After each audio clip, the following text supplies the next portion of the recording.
Alright, today we have a really fun tutorial. I'm going to walk through creating the scene that you see right here using just two add-ons that are really fantastic, one of which provides some gorgeous lighting very simply to your scene. With just a couple clicks you can have some phenomenal light rays cascading into your render. The second one is a fantastic database of plant assets and also some rocks in the mix too. A lot of these assets you can quickly animate as well if you wanted to do that for your productions. For this one, I'm just making a still image. I'll also be leveraging some free assets, including some textures and a really cool 3D scanned statue model from my friends over at Scan the World for this production. All of those will be linked in the description for you to access at your leisure.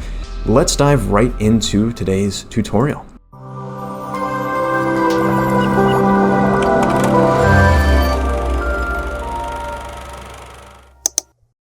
So the primary add-on that we're going to be using is the one that you see here from my friend Florian from B Production. He put some phenomenal stuff together. This is his Gobos light textures add-on, just released this past week, 3 days ago.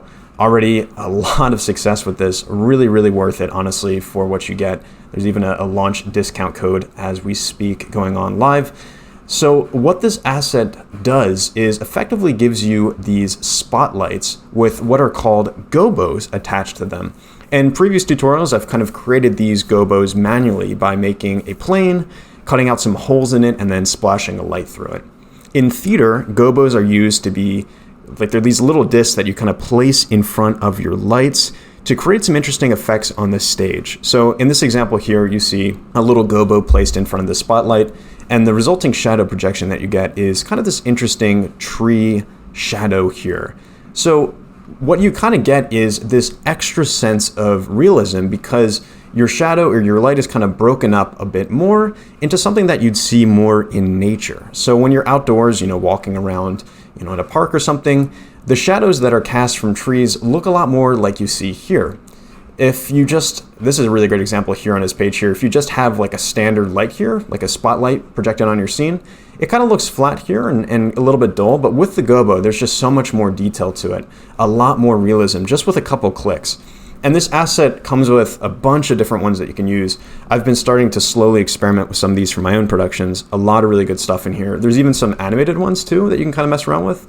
And you can control like a whole lot of different things with it. So it's a really fun one. So we're going to be using this one in today's tutorial. Super quick and simple to get this set up. I can talk briefly about how to get that going as well.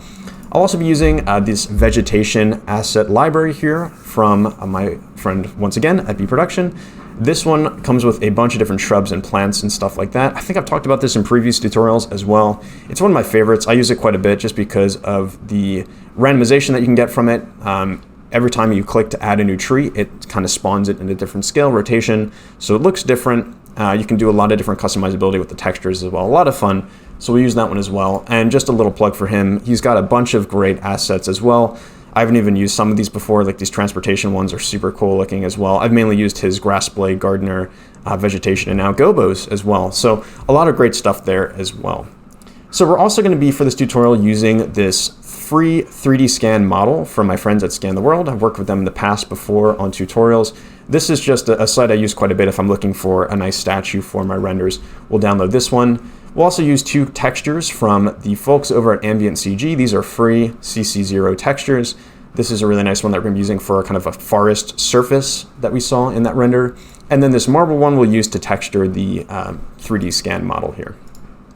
We'll also pull in a free HDRI CC0 from my friends over at Polyhaven. Really great stuff here as well too. This is kind of like a mossy forest that'll set the nice kind of vibe for us for our render as well. So with all that being said, you can always access those in the description below. That's really super simple, quick and easy.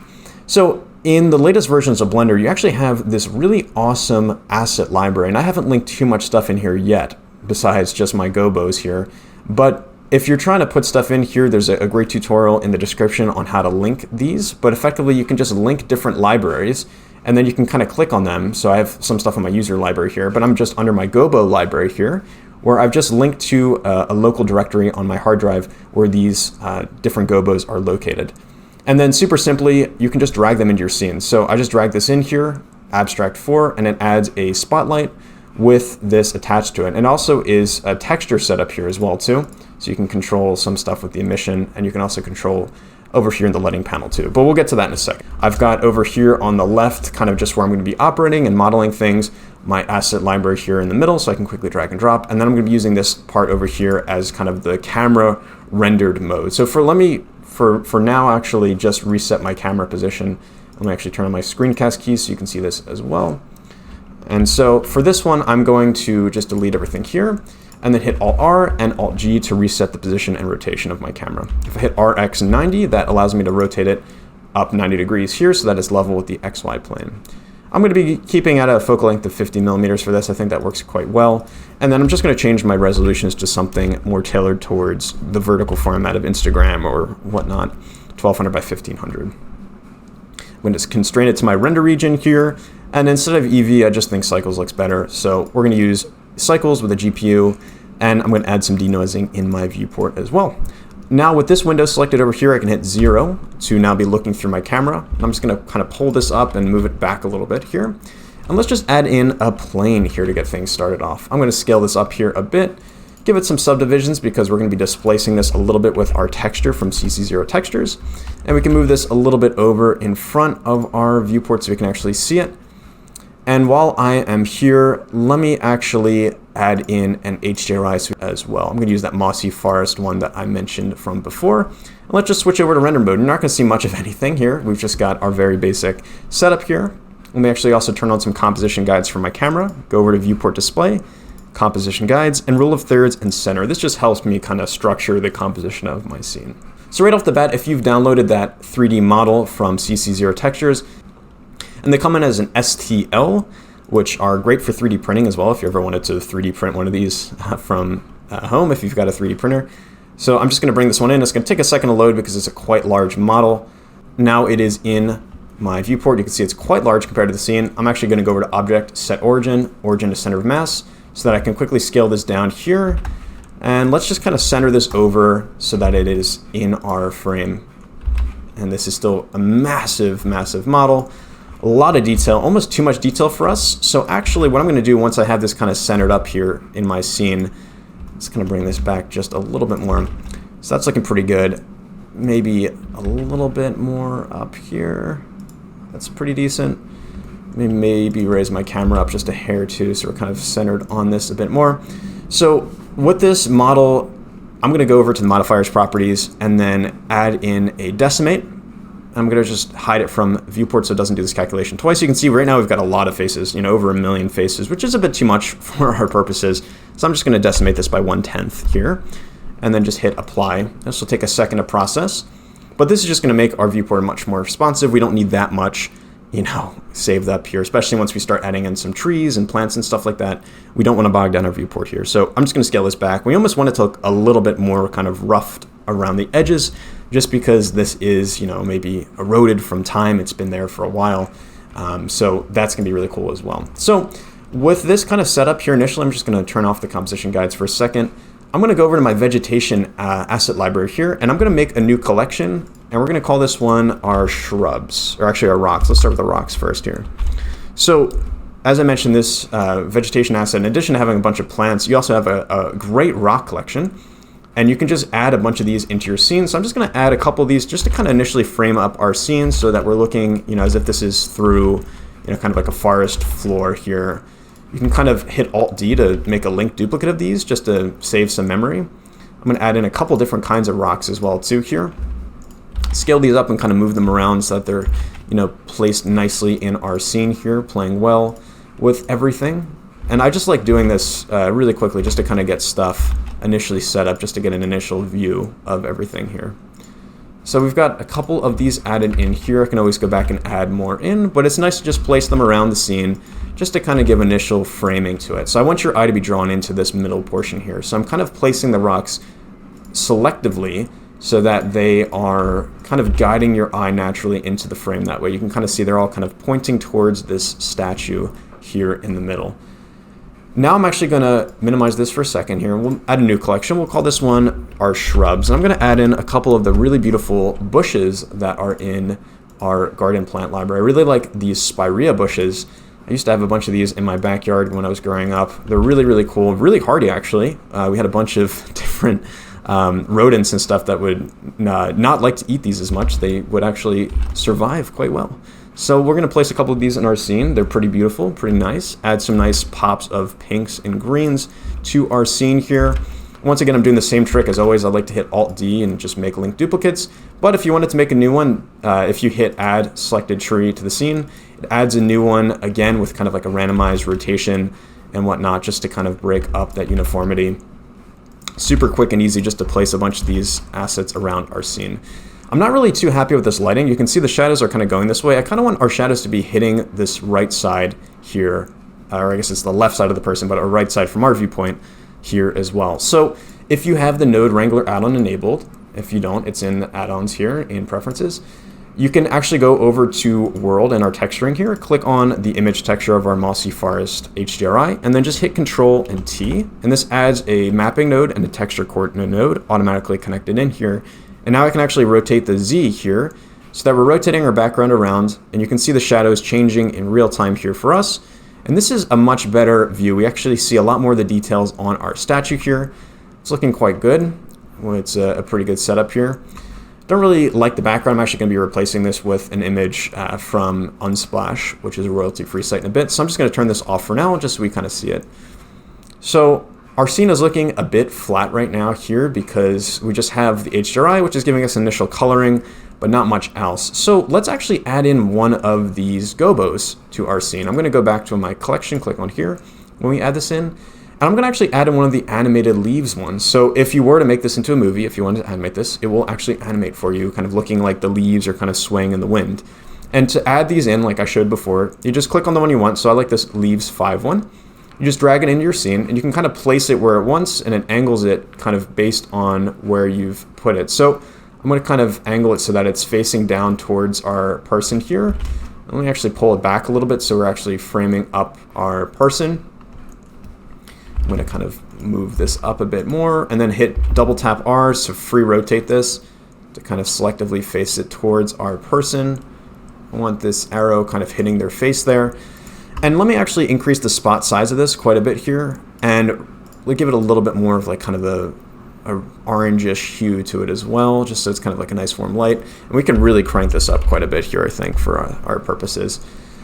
I also like to kind of up the blend just a little bit so that the edges of the spotlight aren't quite as harsh. If it's at 0, it's quite a harsh fall off, you can see, but if we kind of increase this up, it kind of smooths it out. So increasing that's quite nice, I think, for our purposes. I'm going to kind of increase this a bit more, maybe pull this back a bit so we're hitting some of our different leaves here as well. And just kind of rotate this once again so that we're framing up everything nicely. So that's looking pretty good to me. We got a nice little initial setup here. Now let's add in another collection and use some of the tree assets from our library. And feel free to take more time with this as well. I'm just going through and adding in some trees that I particularly enjoy for all of this, but take your time to explore some of these assets. There's quite a few different ones in here. Definitely peruse all the different ones. I definitely find myself kind of going through various projects and kind of picking different ones that I really like quite a bit, and then adding those into my scenes. And again, all of these you can actually animate too. So you can see when I add in this tree and kind of move it over in our scene, there's this option here to actually animate the leaves. So if you're able to check that on, you can adjust the scale of kind of the noise that's animating this, the speed and the strength of the wind. So if you want it to be like a hurricane gale force, you can turn that strength and speed up.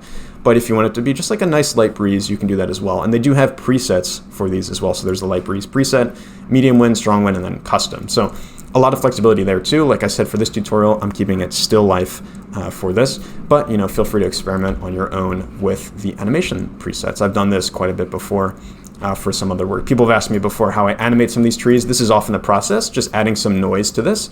And like I said, these assets come pre-packaged with those animations, so quite nice to have that at your disposal when you're working through. So for this scene, like I said before, I'm going to turn back on my composition guides here.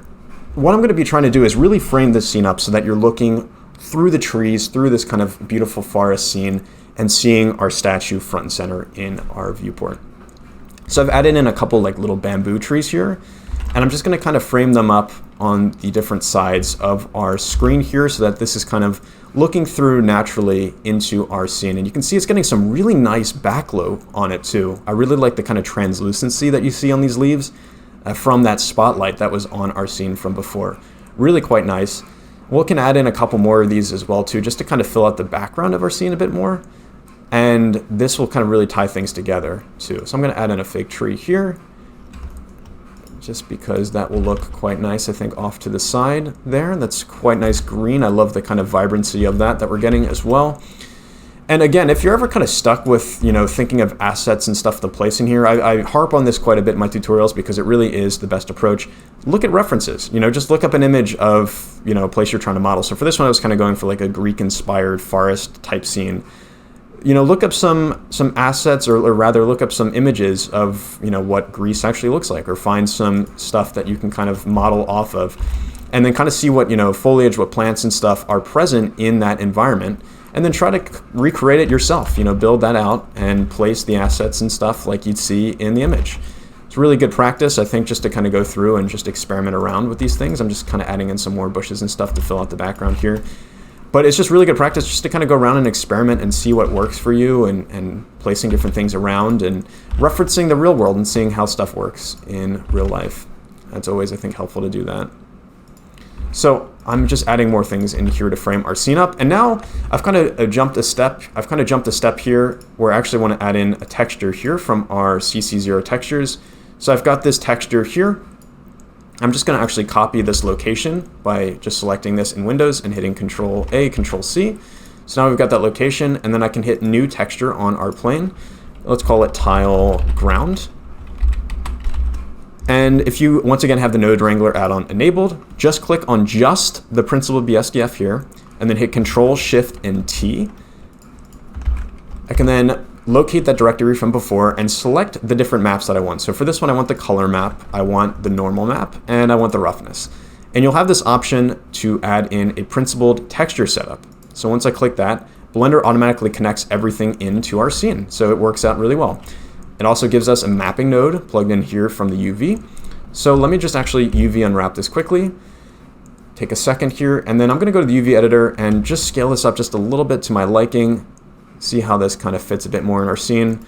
That looks quite nice. I want to look like you're kind of walking along a path here, and the colors are really matching well with these rocks as well too, this kind of granite slate looking gray color. It's looking quite flat because it is in fact a flat plane, and this texture actually comes with a really nice displacement map. So let's actually take advantage of that and add a little bit more detail into the scene. I'm going to go to the modifiers for this plane, give it 2 levels of subdivision here in our viewport, maybe 3 for the render just so we have a bit more detail. And I'm going to add a displace modifier, hit new, and instead of using the local coordinates, let's use that UV map that we just created before to unwrap here. So I'm going to select UV, and you can see it's kind of floating below our statue now because the middle level's set to 0.5 by default. Just hit 0 and it will bring it right back up to level with where we had it before. And click on this little slider icon that you see here, Show Texture in Texture tab. And we're going to want to use an image or a movie to displace this, an image in our case. And I'm going to navigate once again to that folder where we have our displacement map saved. So if I click on that and open it up, you'll see it's going to be displacing it like crazy. It's a little bit too much. Strength of 1 is quite high. Let's bring it back to 0.1 and see what that looks like. That's much better. If I zoom in a bit here, let me just show you one issue that we're getting. We're getting a slight bit of stretching, and you could up the subdivision levels in the viewport here just to kind of remedy that a bit more, but it's going to slow you down quite a bit as you're working. You can see it's kind of fixed it a little bit. There's still like a little bit of that distortion. Maybe it's a little bit too displaced. So let's just bring this back by 50% down to 0.05.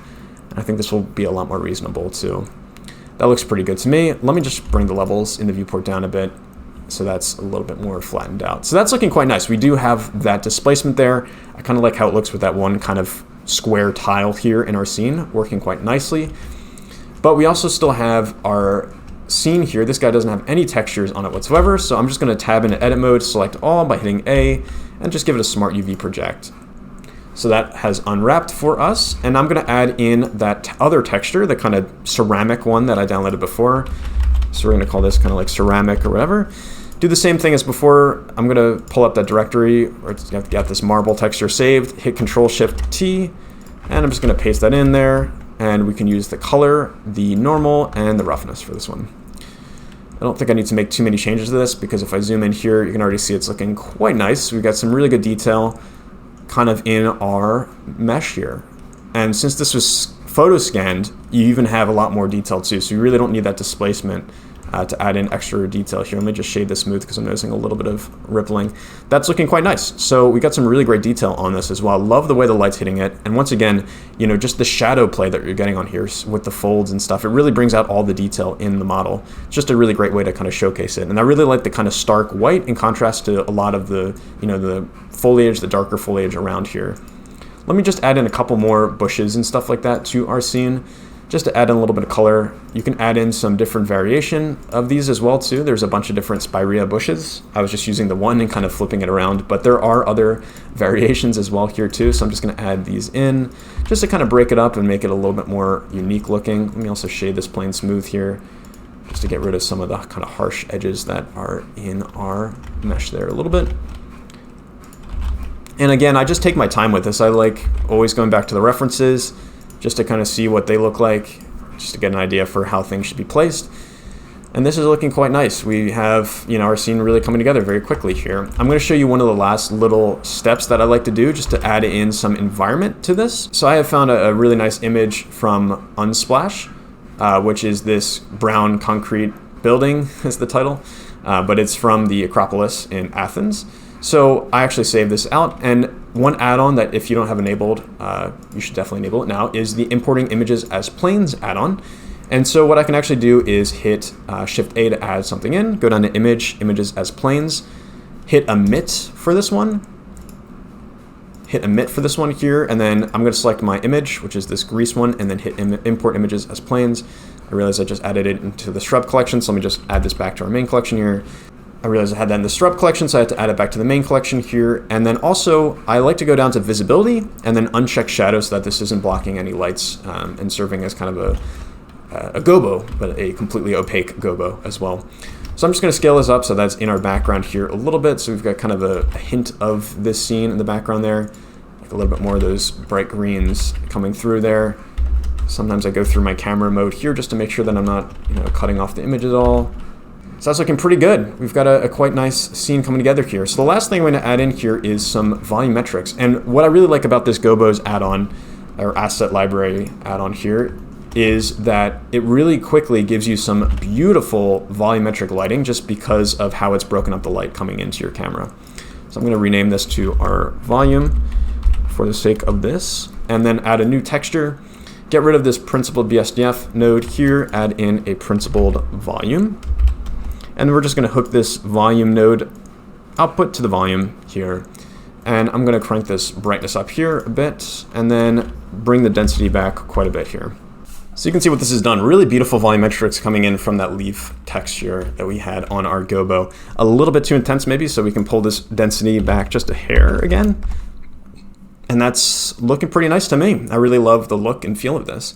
So what I'm actually going to do here too is go down to my camera, and then go down to depth of field and check that on. And then for the focus object, I'm going to choose our statue.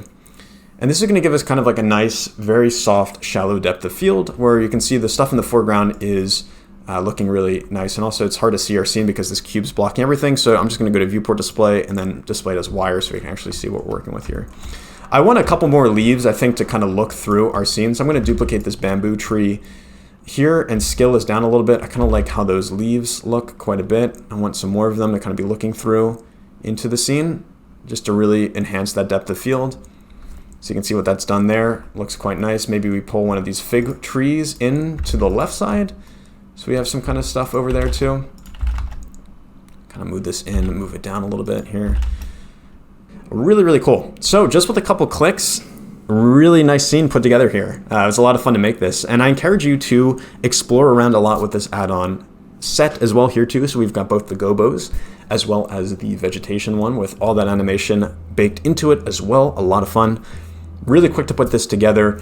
Really awesome results, and I can't wait to see what you put together as well. Feel free to follow this tutorial step by step if you want, but I also strongly encourage you to pursue your own kind of scene design as well. Just follow what you are inspired by. Put a really cool scene together, and be sure to share it with me on Instagram. I love to see what you put together. I try my best to respond to what you've sent to me.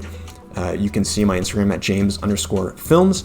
And also be sure to check me out on Patreon. I've got a bunch of different project files released up there. I released a whole bunch of things from World Creator this past week for you to use to create beautiful landscapes. And also be sure to subscribe here on YouTube. I've been posting a lot more regularly here as well. Very excited to bring a bunch of new tutorials your way as well. So thank you so much for tuning in as always. Catch you on the next one.